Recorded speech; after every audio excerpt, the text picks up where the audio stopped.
जय हिंद दोस्तों। इसके पिछले वीडियो में हम लोगों ने प्रश्नावली 4E कंप्लीट कर लिया है। इस वाले वीडियो में हम लोग 4F पढ़ेंगे, जो कि शायद अंतिम प्रश्नावली होगी सारणिक की। सारणिक के सीरियल से हमने कंप्लीट प्रश्नावली को हल कर लिया है। अभी तक ये तीसरा चैप्टर है जिसको हम कंप्लीट करने वाले हैं। प्लेलिस्ट में आपको वीडियो मिल जाएगा। अगर आप चैनल पे नए हैं तो इस चैनल का नाम है कृष्णा ग्लोबल स्टडी। इसको आप सब्सक्राइब कर लीजिए और इंटर के मैथ का कंप्लीट सॉल्यूशन आपको यहाँ मिलेगा। और जो भी प्रॉब्लम आपको होगी उस प्रॉब्लम को आप बताइए, उसको सॉल्व करने की कोशिश किया जाएगा। मान लीजिए वीडियो दिखने में कोई प्रॉब्लम है या फिर वीडियो साफ नहीं दिखता, तो इन सब की समस्या अगर है तो कमेंट में आप कमेंट करिए। दूसरी बात कि अभी तक इनवर्स हमने पढ़ लिया, आप व्यूह पढ़ लिया, अब हम सारणिक पढ़ रहे हैं। ई वाला चैप्टर कंप्लीट हो गया। इस वाले वीडियो में हम लोग यह पढ़ेंगे। यह में आपको तीन चीजें पढ़नी है। पहला पढ़ना है निकाय संगत और असंगत। दूसरा पढ़ना है अव्यूह विधि से दो चरों वाले रैखिक समीकरण को हल करना। तीसरा पढ़ना है क्रैमर विधि से दो चरों वाले रैखिक समीकरण को हल करना। चलिए पहले हम लोग यही समझ लेते हैं कि निकाय कब संगत होगा और कब असंगत होगा। चलिए ध्यान से समझिए। अगर कक्षा 10वीं में आपने ध्यान से कहीं पढ़ा होगा तो आपको बताया गया होगा कि यदि दो चरों का कोई रैखिक समीकरण है a1x + b1y + c1 = 0 और a2x + b2y + c2 = 0। अगर इस तरीके से है बच्चों, ये देखिए ये तीन प्रकार के हैं। पहला ये, दूसरा ये, तीसरा ये तीन रेखाएं हैं। ये देखिए अगर हम ध्यान से देखेंगे तो ये एक जगह पे प्रतिच्छेदित कर रही है। इसका मतलब ये रेखा नंबर 1 है जिसका नाम हम रख रहे हैं a1x + b1y + c1 = 0 और इस दूसरी रेखा का नाम है a2x + b2y और +c2 = 0। और अगर ये दोनों रेखाएं एक दूसरे को कट कर रही हैं, इसका मतलब ये रेखाएं प्रतिच्छेदी हैं। प्रतिच्छेदी रेखाएं ये है नहीं, इंटर में इससे रिलेटेड कुछ नहीं है, लेकिन फिर भी हम आपका रिवीजन के लिए आपको ये बता दे रहे हैं कि जो जो आपको पढ़ना है आप पहले ही समझ लीजिए। पहला ये प्रतिच्छेदी। अब देखिए कितने जगह पे ये काट रही है रेखा। तो अगर ध्यान से देखिए तो ये रेखा केवल एक स्थान पे कट कर रही है, अर्थात प्रतिच्छेदी रेखा है, तो इसका एक हल होगा, एक हल। और जिन समीकरणों का एक हल होता है उस समीकरण निकाय को हम लोग कहते हैं संगत।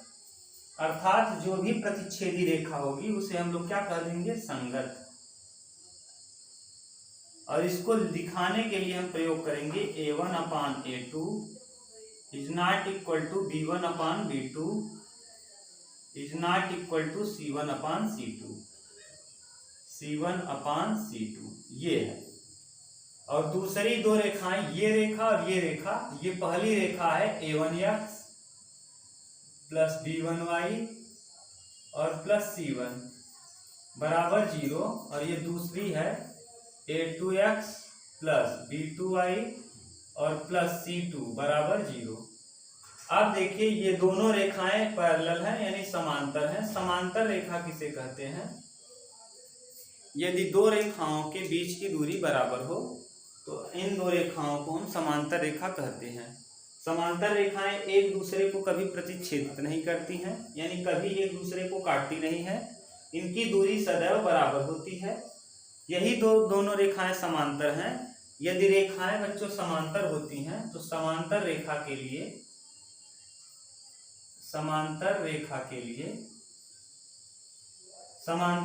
लिए देखिए इन दो समांतर रेखाओं के लिए इसका कोई हल नहीं होता, कोई हल नहीं। और कोई हल नहीं जिसका होता है उसी को हम लोग कहते हैं असंगत हल। असंगत। और असंगत जिसका आ जाएगा, यही पूछेगा संगत है कि असंगत, तो असंगत। ये पूछेगा संगत है कि असंगत। तो अगर कोई हल नहीं है, रेखाएं समांतर हैं, तो ऐसी स्थिति में असंगत कहलाएगा। और दूसरी बात यहाँ और आपको समझ लेना है, इसके लिए क्या होता है, A1/A2 इक्वल हो जाता है B1/B2 के, और नॉट इक्वल होता है C1/C2 के। ये कंडीशन। और तीसरा कंडीशन क्या है, अभी हम इसको लिख भी देंगे समीकरण एक एक, तो आपको क्लियर हो जाएगा। तीसरी रेखा देखिए, ये हमने देख लिया समांतर के लिए। अब तीसरी रेखा है समपाती। ये देखिए, अगर इसी के ऊपर ये पैरेलल हो जाए, यानी एक रेखा के ऊपर दूसरी रेखा ओवरलैप कर जाए। अब देखिए, एक रेखा ये थी, अब दूसरी रेखा हम बना नहीं सकते थे उस पर, तो हमने डॉट डॉट डॉट डॉट कर दिया, जिससे आपको क्लियर हो जाए ये रेखा क्या है, इसी के ऊपर ओवरलैप कर रही है। यानी ये अगर हम बात करें, ये जो पहले हमने बनाया था, इसको अगर जो बनाए थे A1x plus B1y plus C1 बराबर अगर 0 है, और जिसको हमने ऐसे किया है सांप की तरह, A2x प्लस B2y और प्लस C2 बराबर 0 है, तो ऐसी स्थिति में बच्चों कुछ नहीं है, ये रेखा कहलाती है समपाती रेखा। समपाती रेखा। और समपाती रेखा के लिए अनेक हल होते हैं, अनेक हल। और जिन रेखाओं का अनेक हल होता है उसे भी हम लोग कहते हैं क्या, संगत। और अगर संगत है बच्चों, तो इसका मतलब इसका कुछ न कुछ कंडीशन होगा। इसका कंडीशन क्या होता है, A1/A2 is equal to B1/B2 is equal to C1/C2। पहले वाले कंडीशन में अगर ध्यान से आप देखिए तो कोई बराबर नहीं, दूसरे वाले में पहला बराबर, तीसरे वाले में तीनों बराबर। तो समांतर, प्रतिच्छेदी रेखा, समांतर रेखा, समपाती रेखा। प्रतिच्छेदी रेखा कब कहलाएगी, जब तीनों बराबर न हो। समांतर रेखा कब कहलाएगी, जब A1 और A2, B1 और B2 बराबर हों। और समपाती कब कहलाएगी, जब तीनों बराबर हो जाए। अगर आपको एक एक इसमें उदाहरण दिया जाए, देखिए फ्रेम में हम देख लें तो उदाहरण भी दे दें। अगर उदाहरण इस पे दिया जाए बच्चों, इस वाले पे, किस पे, पहले वाले पे, तो हम इसको ऐसे लिख सकते हैं, देखिए 2x प्लस 3y बराबर 6, और यहाँ 5x प्लस 7y बराबर 9। अब अगर यहाँ से आप तुलना करके देखेंगे तो A1 माने कितना, यानी 2/5, यानी पहले वाले में 2, दूसरे में 5, is equal to 3/7 is equal to 6/9। अब देखिए इसमें कोई भी मान बराबर नहीं है, 2/3 3/7 के बराबर नहीं होता, 3/7 6/9 के बराबर नहीं होता। इसका मतलब ये जो दिया गया रेखा है, ये रेखा प्रतिच्छेदी होंगी, और इनमें x और y का मान एकदम निश्चित होगा। x का मान भी एक ही वैल्यू होगी, और y का मान भी 1। अगर यहाँ आप x और y का मान निकालेंगे तो ऐसी स्थिति में x का एकदम कंफर्म कुछ न कुछ मान आएगा, और y का भी कंफर्म मान आएगा। दूसरी स्थिति क्या है, समांतर होने के लिए, समांतर होने के लिए देखिए 3x प्लस 4y बराबर 5, और यहाँ 3x प्लस 4y बराबर 5 बराबर 9। अब यहाँ देखिए, अगर हम 3/3 कर दें, यहाँ 4/4 कर लें, और यहाँ 5/9 कर लें, तो 5/9 तो नहीं बराबर, लेकिन 3/3 कटाएंगे तो 1, और 4/4 कटाएंगे तो 1, ये दोनों बराबर हो गए। अब यहाँ x y का मान नहीं निकाल सकते। कैसे नहीं निकाल सकते, आप जैसे ही यहाँ माइनस करेंगे, घटाएंगे, तो ये माइनस ये दोनों कट जाएगा। अब यहाँ न तो x का मान निकल पाएगा और न ही y का मान।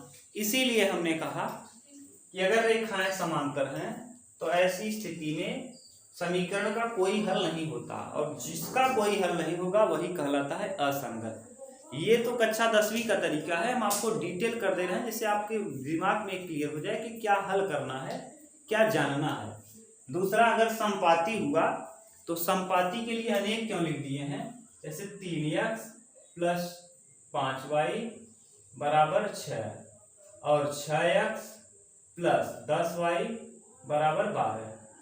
अब अगर आप इसको हल करना चाहें तो विलोपन या प्रतिस्थापन विलोपन विधि से, तो यहाँ जैसे ही 2 का गुणा करेंगे, गुणे 2 तो 3 दूना 6x प्लस 5 दूना 10y और बराबर 6 दूना 12। या फिर आप इसको ऐसे भी देख सकते थे, पहला वाला देखिए वही समीकरण हो गया, यानी 3/6 5/10 6/12। अब जब इसको देखते तो 1/2 1/2 1/2, तीनों जगह मान क्या हो गया बराबर, और बराबर होने पे रेखाएं संपाती, यानी ये बराबर है, इसका मतलब ये 2 समीकरण है ही नहीं, ये एक ही समीकरण है। और एक समीकरण का अर्थ क्या हुआ, यानी ये हो जाएगा, अगर हम ऐसे मान ले x + y = 9, और एक अगर समीकरण दिया हो और 2 चर हो, यहाँ क्या कह रहे हैं ध्यान से समझने का प्रयास करिए। ये 2 समीकरण आपको दिख भले से रहा है, जब आप गुणा करेंगे इसको विलोपन करने के लिए, तो यहाँ 3 का 2 में गुणा करेंगे 6, 5 में 2 का करेंगे 10, वही बिल्कुल सेम हो जाएगा, क्योंकि a1/a2 b1/b2 c1/c2 बराबर है। और जब हम हल करेंगे तो ये 2 समीकरण नहीं बल्कि एक ही समीकरण हो जाएगा, और एक समीकरण में 2 चर दिया है, और जब 2 चर हो तो उसका मान कुछ भी हो सकता है, अनेक हल। क्यों? 9 लाने के लिए यहाँ आप 5 रख सकते हैं, यहाँ 4, 5 4 9, 3 यहाँ रख दें, 6 यहाँ रख दें, आप रखते जाइए, यक्स और मान का आता रहेगा। कुछ भी रखेंगे, अगर यहाँ 0 रखेंगे तो यहाँ 9 हो जाएगा, यहाँ 1 रखेंगे तो यहाँ 8 हो जाएगा, यहाँ 7 रखेंगे तो यहाँ 2 हो जाएगा। यक्स और वाई का मान अपरिमित रूप से अनेक हो सकता है, यहाँ 1 लाख रख लीजिए, यहाँ 1 लाख में 9 कम रख लीजिए, फिर घटा दीजिए, फिर भी आएगा, यानी इसका अनेक हल हो जाएगा। ये तो हुआ कक्षा 10वीं का तरीका, और कक्षा 12 को रिलेट कर लीजिए। जैसे आपको अभी पता होना चाहिए कि अगर कोई हल नहीं है तो इसका मतलब समीकरण असंगत है। ये तो हुआ संगत और असंगत पहचानने का ट्रिक। दूसरा, आपके यहाँ कैसे आप संगत असंगत पहचानेंगे, चलिए हम देखते हैं उसको। इन्हीं समीकरणों को लेकर के हम देख लेते हैं, जो हमने लिखा है इन्हीं समीकरण से हम समझ लेते हैं। देखिए ये उतार लीजिएगा, एक बार उतार के देख लीजिएगा, बढ़िया से स्क्रीनशॉट ले लीजिएगा। चलिए अब क्या है, अब इन्हीं समीकरणों को हम हल करके देखते हैं।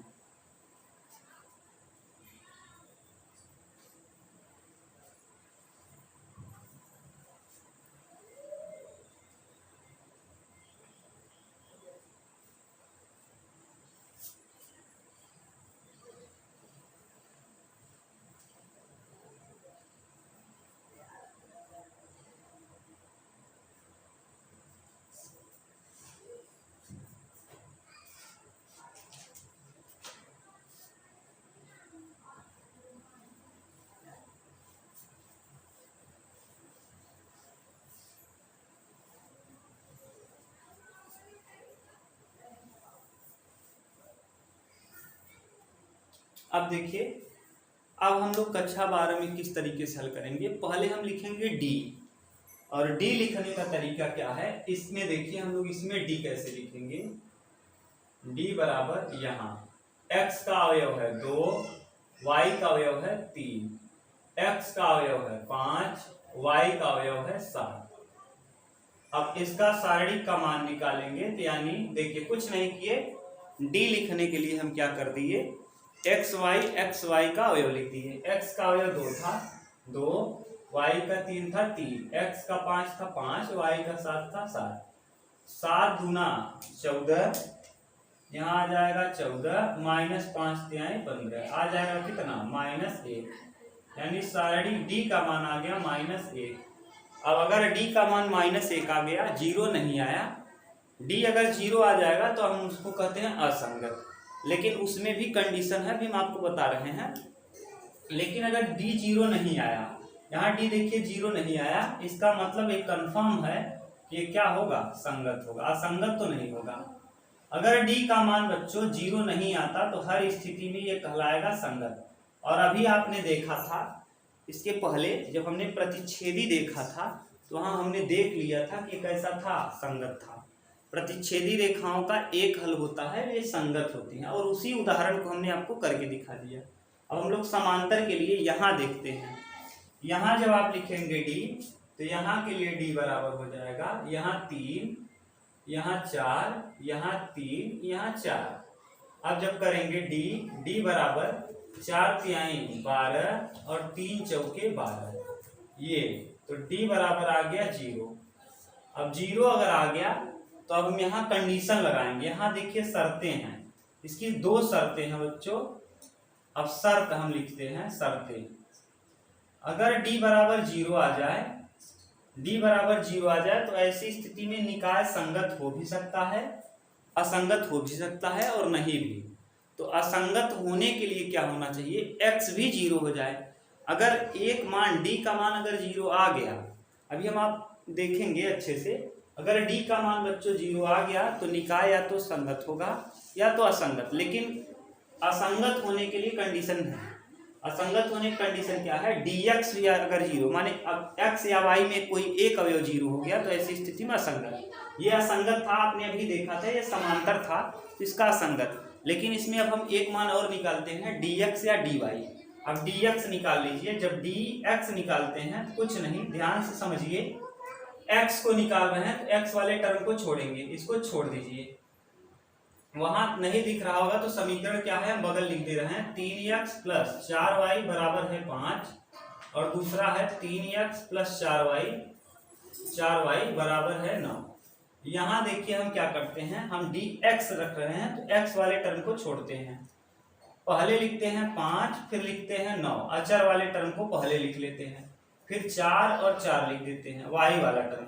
अगर x लिख रहे हैं तो x वाले टर्म को छोड़ करके पहले लास्ट वाले टर्म को उतारना है, फिर y वाले टर्म को उतारना है। 5 चौके 20 और 9 चौके 36, 20 माइनस 36, 20 में से 36 घटाएंगे तो आ जाएगा कितना, -16।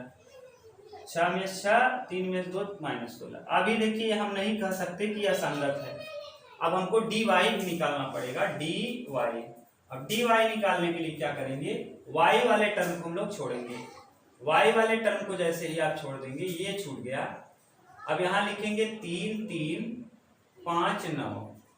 अब 9 त्रिक 27, 5 तिहाई 15।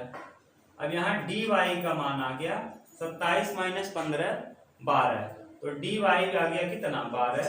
अब अगर बच्चों 12 यहाँ है, 16 यहाँ है और 0 का दोनों में भाग देंगे तो हर स्थिति में क्या आएगा, इनफाइनाइट। 0 का किसी में भाग देते हैं, अगर 16 में 0 को भाग देंगे तो अनंत हो जाएगा और 12 में 0 का भाग देंगे तो अनंत। और अनंत जैसे ही कंडीशन आया, इसका मतलब दिए गए निकाय असंगत है। और अभी आपने इसको देख भी लिया था कि समांतर का कोई हल नहीं होता और इसका निकाय असंगत होता है। जिसका कोई हल नहीं होगा वो असंगत कहलाएगा। हल है ही नहीं, क्यों नहीं है, x का मान भी 0, y का मान भी 0। यहाँ 0 रखेंगे, यहाँ 0 रखेंगे, 5 आएगा ही नहीं। यहाँ 0 रखेंगे, यहाँ 0 रखेंगे, 9 आएगा ही नहीं। यानी x का मान भी 0 आ गया, अनंत आ गया, और y का मान भी अनंत। ऐसी स्थिति गड़बड़ हो गई। इसका मतलब दिया गया निकाय क्या है, असंगत है। चलिए अब हम लोग देख लेते हैं इसके बाद वाले प्रश्न को, तब आपको समझ में आ जाएगा क्या करना है। ये चौथा,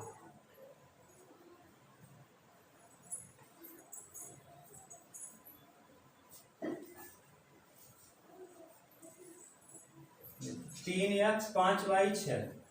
यहाँ दिया क्या है, 3x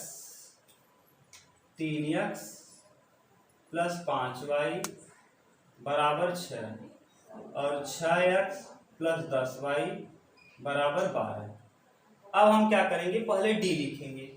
तो d बराबर देखिए यहाँ 3, 5, 6, 10, तो 10 तिहाई 30 और 6 पंचे 30, यानी d का मान आ गया 0।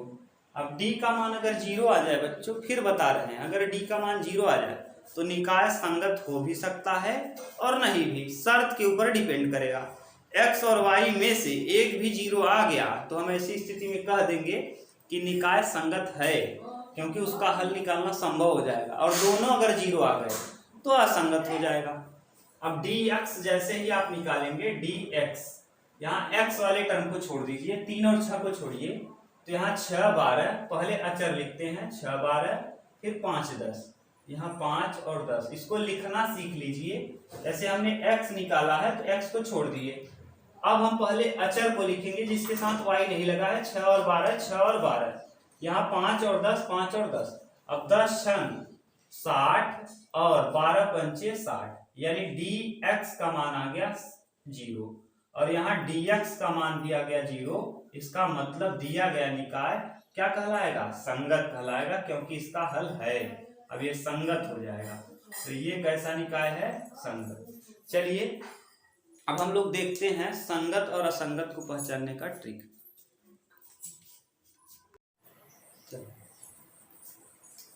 संगत असंगत के विषय हमने देख लिया। अब हम चालू करते हैं क्वेश्चंस को करना। प्रश्नावली 4F के जो भी प्रश्न हैं संगत असंगत पर आधारित, उन सभी प्रश्नों को हम कर लेते हैं। फिर हम आव्यूह विधि द्वारा x और y का मान निकालना सीखेंगे। चलिए देखिए, अब यहाँ आपको संगत असंगत में जितने भी कॉन्सेप्ट थे हमने बता दिया। अब हम निकालना चालू करते हैं कौन सा निकाय संगत है और कौन सा निकाय असंगत है। क्वेश्चन नंबर देखिए 1 है। प्रश्न नंबर 1 F का पूछा है कि निम्नलिखित प्रश्नों में दी गई समीकरण निकायों को संगत अथवा संगत के रूप में वर्गीकृत कीजिए।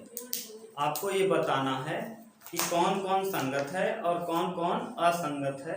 चलिए क्वेश्चन नंबर 1 क्या दिया है इसको देखिए। 1 नंबर है यहाँ x + 2y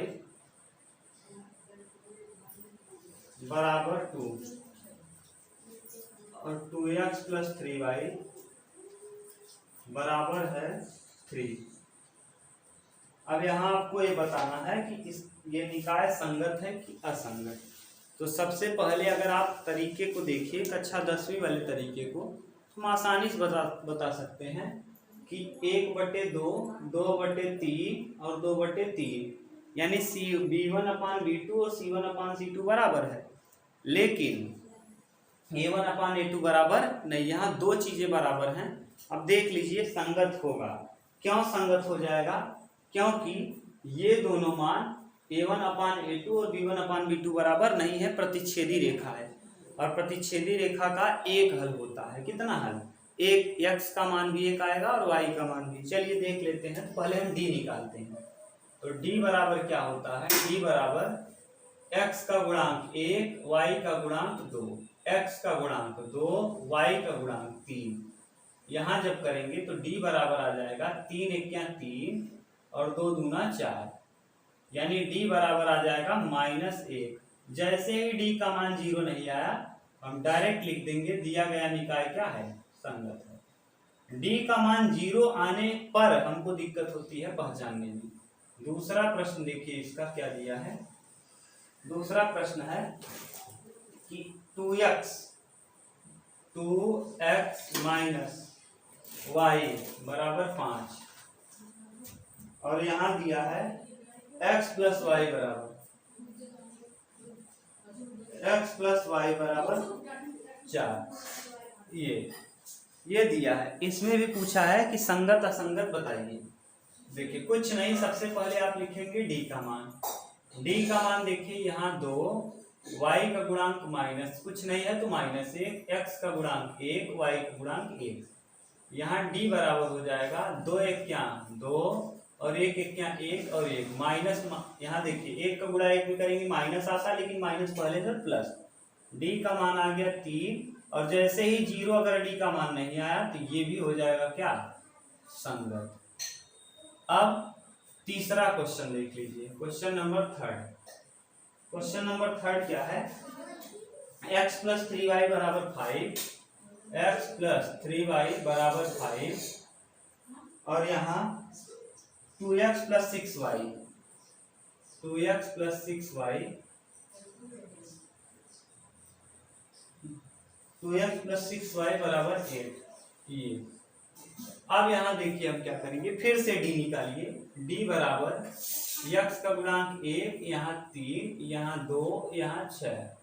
अब देखिए d का मान यहाँ कितना आ जाएगा? d बराबर आ जाएगा 6 × 1 = 6 और 3 दूना 6, यानी d बराबर आ गया 0। अब हम 0 जब आ गया तो हम इसको कुछ कह नहीं सकते, ये संगत होगा असंगत। लेकिन इतना कंफर्म हो गया कि ये असंगत और संगत की कैटेगरी। जैसे यहाँ हम डायरेक्ट लिख सकते थे संगत है, यहाँ अब ये कंफ्यूजन हो जाएगा कि संगत है कि असंगत। अगर आप चाहें तो आपके यहाँ जो इंटर में देता है, अगर 0D का मान आया तो हमेशा असंगत ही होता है, लेकिन फिर भी आप जानते रहें असंगत असंगत। लेकिन अब तरीका आप जान लीजिए। अब असंगत बताने के लिए आपको dx भी निकालना पड़ेगा, और dx निकालने का तरीका क्या है, अंतिम वाले पदों को लीजिए 5 8 और 3 6, y वाला मान 3 6। क्यों ऐसा कर दिए, देखिए पहले 5 8 को लिखेंगे, x निकालना है तो 3 6 y वाले टर्म को, 6 पंचे 30, dx का मान आ जाएगा 30 माइनस 8 3 24, 6 पंचे 30, 8 3 24 यानी 6 आ जाएगा। dx का वैल्यू 6।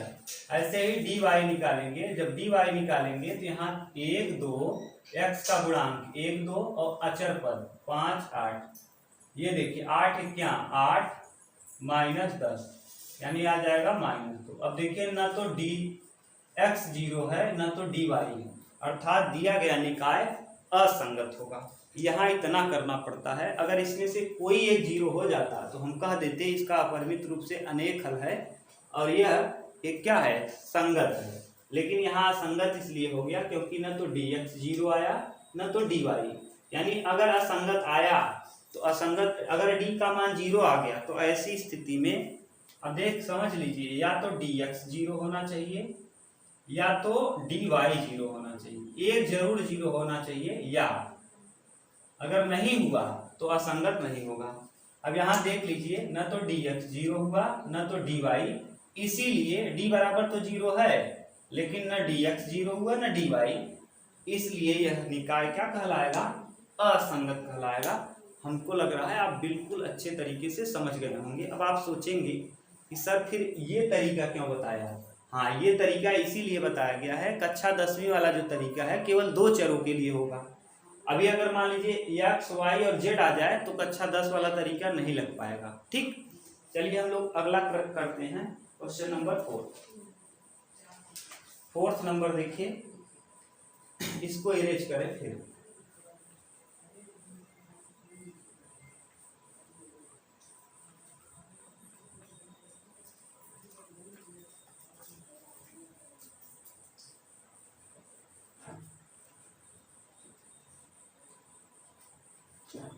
क्वेश्चन नंबर 4 क्या है, ध्यान से देखिए।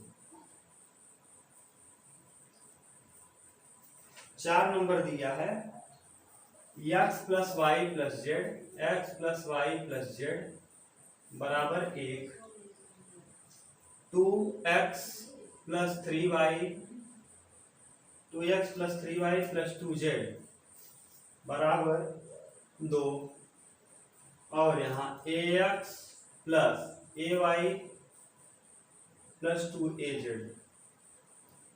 बराबर 4। ये बताना है संगत है कि असंगत है। चलिए अब आपको समझ में आया होगा, इस वाले प्रश्न में आपको समझ में आएगा कि कक्षा 10 वाले तरीके से ही हम इसको क्यों नहीं किए। इसमें आपने देखा अभी वहां 2 चरों के लिए वो ठीक था, ये 3 चर हो गया, एक x एक y एक z। यही कारण है कि कक्षा 12 में इसको दिया गया संगत और असंगत पहचानने के लिए। अब आप ठीक से समझ पाए होंगे। चलिए अब इसको समझते हैं। अब हम पहले d निकालते हैं। d के लिए क्या हो जाएगा, d के लिए x y z के गुणांक 1 1 1, यहाँ 2 यहाँ 3 यहाँ 2, यहाँ फिर से इसका गुणांक a, इसका गुणांक a और इसका गुणांक 2a। अब इसको जब हल करेंगे तो d बराबर सारणिक d का मान हो जाएगा 1 लेंगे 3 गुना 6a माइनस 2a, फिर लेंगे b वाले को -1, इसको छोड़ेंगे 2 दूना 4a माइनस 2 1 क्या 2a।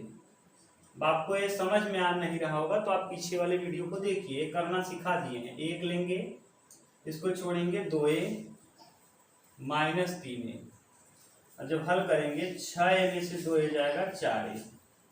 अब यहाँ माइनस 4 में से 2 घटाएंगे 2a, और यहाँ आ जाएगा -2a, और 2a में से a घटाएंगे, 2a में से 3a घटाएंगे तो -a।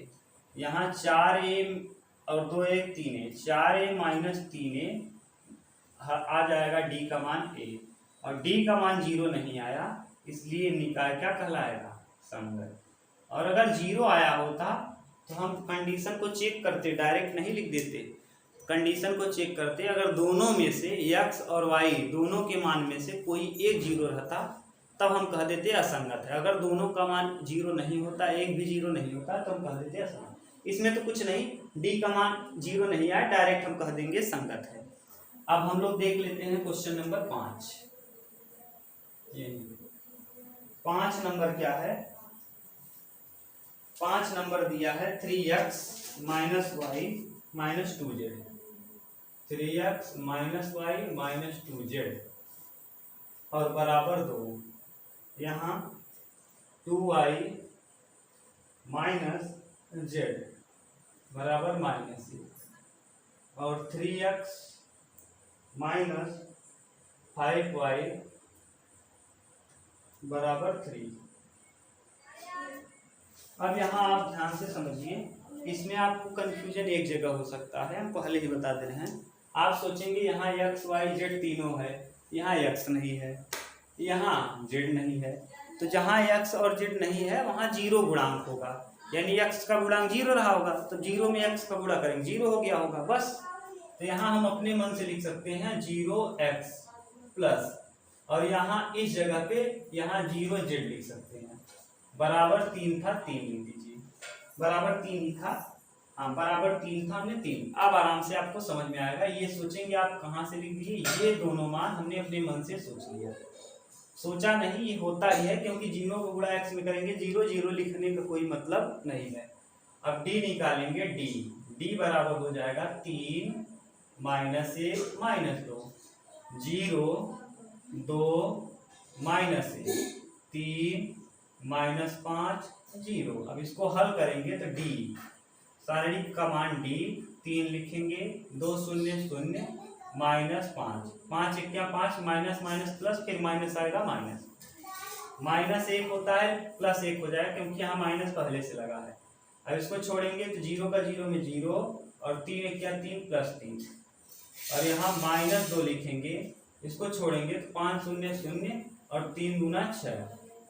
अब यहाँ 3 बचे 15 माइनस 15 प्लस 3 और 6 दूना 12 प्लस 12, 12 3 15, 15 में से 15 जाएगा क्या, माइनस 15 प्लस 15, यानी आ गया 0। तो d का वैल्यू 0 आ गया, इसका मतलब निकाय असंगत है। हमने आपको बता दिया कि असंगत हो जाता है, इंटर में अगर d का मान 0 आया तो 100% असंगत हो ही जाता है, लेकिन फिर भी आपको चेक कर लेना है, dx निकाल लेना है, dy निकाल लेना है और dz निकाल लेना है। चलिए इस तरफ हम लोग निकाल के देख लेते हैं। अभी हम लिख नहीं सकते असंगत है, लेकिन फिर भी हमने लिख दिया, क्योंकि इंटर में अगर 0 दे देता है d का मान तो असंगत ही रहता है। अब देखिए चेक कर लीजिए कि कोई मान dx dy dz में, अब यहाँ कंडीशन होना चाहिए, अगर d का मान 0 आ गया तो हम असंगत तभी कहेंगे, या तो dx 0 हो जाए, या तो dy 0 हो जाए, या dz 0 हो जाए, या कोई 2 0 हो जाए, तभी हम या लगा दीजिए, तभी हम कह सकते हैं असंगत है। तो देख लीजिएगा निकाल के dx dy dz, हम कर ही दे रहे हैं। dx निकालेंगे तो पहले इसको छोड़ेंगे, 2 1, देखिए dx निकालने के लिए लास्ट वाला से चालू करते हैं, 2 माइनस 1 3, 2 माइनस 1 3।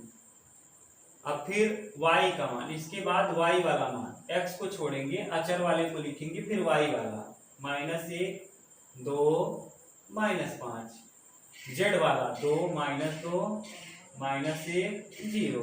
करिए, 2 लेंगे तो dx, 2 लेंगे तो 2 शारीरिक का मान dx, 2 0 0 5 1 5, माइनस प्लस 1 हो जाएगा, इसको छोड़ेंगे 0 और माइनस प्लस 3 हो जाएगा, माइनस 2 लेंगे, यहाँ इसको छोड़ेंगे, 5 1 5 5 और 3 दूना 6, ये तो 5 दूना 10 माइनस 10 प्लस 3, 6 में से 5 घटाएंगे माइनस 1 का गुणा प्लस 2 में करेंगे प्लस 2, तो 2 2 3 5 माइनस 10 प्लस 5। अब यहाँ माइनस 5 आ गया, अभी 0 नहीं आया, इसका मतलब अभी हम नहीं कह सकते। अब डी वाई भी निकालना पड़ेगा। डी वाई, वाई निकालने के लिए पहले एक्स वाला जी 3 0 3 3 0 3 -1 2 -5 -1 2 -5 2 -2 -1 और 0। अब इसको हल कर लीजिए तो डी वाई आ जाएगा। डी वाई बराबर 3 2 0 0 5 1 5 -1 + 1 हो जाएगा। इसको छोड़ेंगे 0 + 3 और यहाँ -2 लेंगे तो ये छूटेगा 0 और -6।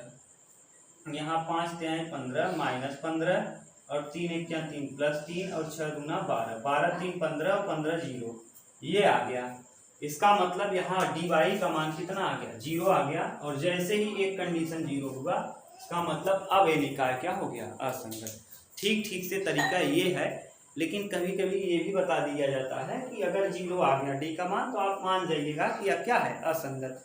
बहुत सारी फैकल्टी पढ़ा भी देते हैं, ठीक है, कोई गलत नहीं है, लेकिन फिर भी इंटर के लिए सही है। अगर कॉम्पिटिटिव एग्जाम में जाएंगे ऐसा प्रश्न देता नहीं है, लेकिन फिर भी जानते रहिए कि अगर डी का मान 0 आ गया तो संगत भी हो सकता है, असंगत।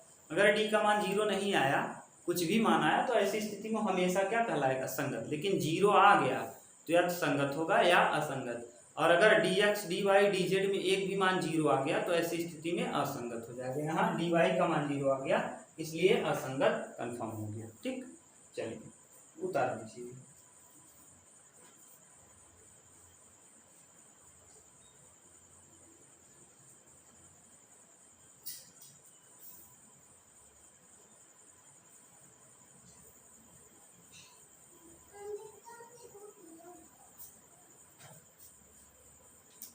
छठवां क्वेश्चन देखिए, ये क्वेश्चन नंबर 6 नंबर क्या है? 5x - y 5x - y 5x - y 4z बराबर 5 और 2x 3y 5z बराबर 2 और यहाँ 5x - 2y + 6z बराबर -1। ये चलिए पहले डी निकाल लीजिए। डी बराबर 5 - 1 4 2 3 5 यहाँ 5 - 2 6। सारणिक का डी मान निकाल लीजिए, यानी 5 3 6 18 5 दूना 10 + 1 लेंगे 6 दूना 12 5 5 25 और +4 लेंगे यहाँ 2 दूना 4 -4 5 3 15 -15 18 10 28 28 गुणे 5 28 गुणे 5 12 में 25 13 माइनस में 13 13 क्या 13 15 4 19 19 चौक 76 माइनस में 76 5 8 40 और 5 दूना 10 4 14 140 6 3 9 और 7 1 6 3 9 7 1 8 89 आ जाएगा। कुछ न कुछ वैल्यू आएगा डी का मान 10। देखिए 6 3 9 7 1 8। अब यहाँ 10 में से 9 जाएगा 1 और 14 में से 8 जाएगा 6 61 आ गया। यानी सारणिक का मान कुछ आया, इसलिए क्या कहलाएगा? संगत कहलाएगा। निकाय हो जाएगा संगत। ये हुआ संगत और संगत पे आधारित कंप्लीट प्रश्नावली। अब हम लोग नेक्स्ट वीडियो में देख लेंगे आव्यूह विधि द्वारा सारणिक को हल करना। चलिए मिलते हैं नेक्स्ट वीडियो में। Thank you.